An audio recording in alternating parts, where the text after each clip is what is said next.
الحمدللہ رب العالمین والصلاة والسلام علی نبینا محمد وعلی آلہ وصحبہ اجمعین، اما بعد۔ نکاح میں تخیری نکاح میں تخیر کی وجہ اور اس کے اسباب اور بہانے۔ دیکھیں، نکاح کو تخیر کرنے کی کیا وجوہات ہیں، کیا اسباب ہیں لوگوں کے، کیا اس کے بہانے ہیں، کس وجہ سے نکاح میں دیری ہو رہی ہے، تخیری ہو رہی ہے۔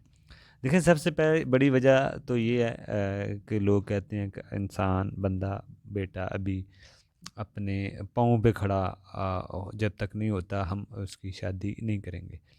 تو یہ بھی برحال ایک سوچ ہوتی ہے لوگوں کی۔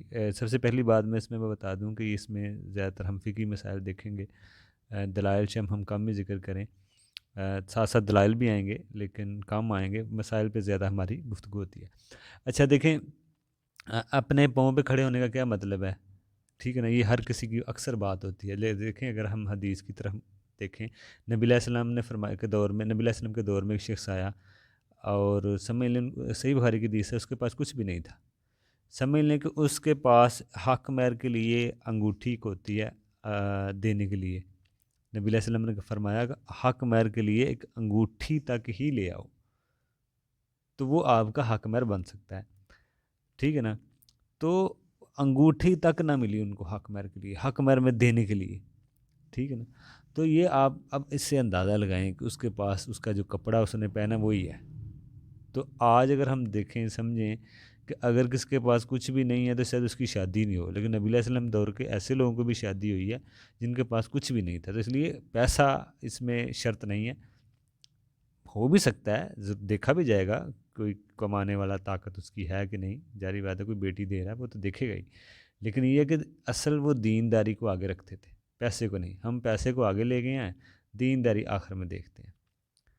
تو ہمیں یہ بات ملی کہ ہاتھ پاؤں اگر کسی کے سلامت ہوں نا، ٹھیک ہوں، تو وہ کافی ہے، یہ کافی ہے اتنا، کیونکہ وہ آگے کما سکے شخص نا، تو یہ سمجھ لیں استطاعت رکھتا ہے شادی کی، ان کی اس کے ہاتھ پہ وہ سلامت ہے، وہ کما سکتا ہے، تو سمجھ لیں کہ یہ کافی ہے کسی کی دیکھنے کے لیے کہ وہ طاقت ہے کہ نہیں، تو یہی کافی ہے، ہاتھ پاؤں سلامت ہوں وہ شادی کر سکتا ہے۔ دوسرا اس کا مطلب یہ بھی نہ کوئی سمجھے کہ کوئی تھوڑا بہت کسی کا دیکھے ہی نہ مال، ٹھیک ہے نا، یہ دیکھے لڑکا کمانے والا ہو، نکما نہ ہو، ہاتھ پاؤں تو ٹھیک ہے لیکن کماتا نہیں ہے، نکما ہے، تو یہ دیندار نہیں ہے۔ تو یہ ساری چیزیں آپ دیکھیں، یہ ایک بات۔ دوسرا، ہم نے اپنے اپنے معیار بہت بڑے بنا لیے ہیں، ہر کسی کا اپنا معیار ہے، لیکن اصل یہ ہے کہ آپ دینداری دیکھیں، جو لڑکا لڑکی دیندار ہوں گے وہ اپنی ذمہ داری کا بھی ان کو احساس ہوگا، ٹھیک ہے نا۔ تو اس لیے یہ جو معیار ہر کسی نے اپنے اپنے بنائے ہیں، اس کی وجہ سے بھی شادی میں تاخیری کی وجہ بن جاتی ہے، دیر کی وجہ بن جاتی ہے، تو یہ بھی ایک چیز ہے۔ دوسرا مسئلہ، مہنگی شادی کرنی ہوتی ہے، زیادہ پیسہ لگانا ہوتا ہے شادی پہ، ہزاروں لوگوں کو بلانا ہوتا ہے، تو یہ بھی ایک وجہ ہے شادی کے لیٹ ہونے کی۔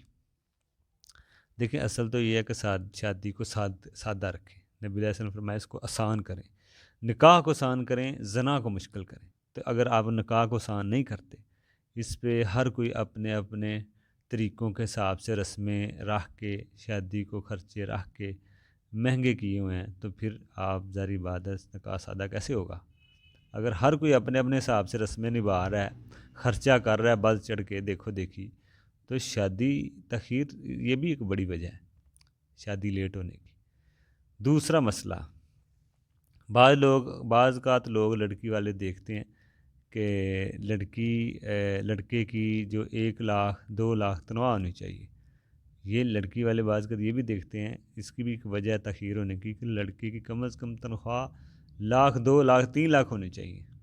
یہ بعض لوگوں کا معیار بنا ہوا کہ 2 3 4 لاکھ جب تک تنخواہ نہ ہو شادی نہیں چل سکتی، ان کا ایک اپنا معیار ہے، حالانکہ اتنا نہیں ہے، عرف کے مطابق جو بنیادی چیزیں اہم ہوتی ہیں، اصل تو دینداری ہے نا، اصل تو دین ہے، مقصد آخرت مقصد ہے، تو اصل تو اس کو نبھانا ہے، اس کی ضرورتوں کے لیے جو بنیادی جو ضرورتیں ہیں وہ زندہ رہنے کے لیے تو کرنی ہوتی ہے نا، تو وہ اتنا کافی ہوتا ہے۔ اب کوئی 2 لاکھ 4 لاکھ کا پیمانہ بنا لے تو یہ ہر کسی کا اپنا پیمانہ ہے، شریعت کے یہ پیمانے نہیں ہیں، تو یہ بھی وجہ ہوتی ہے کہ بڑے بڑے ہم پیمانے بن کے ذہن بنا کے بیٹھے ہوتے ہیں کہ اتنا وہ کمانے والا ہو۔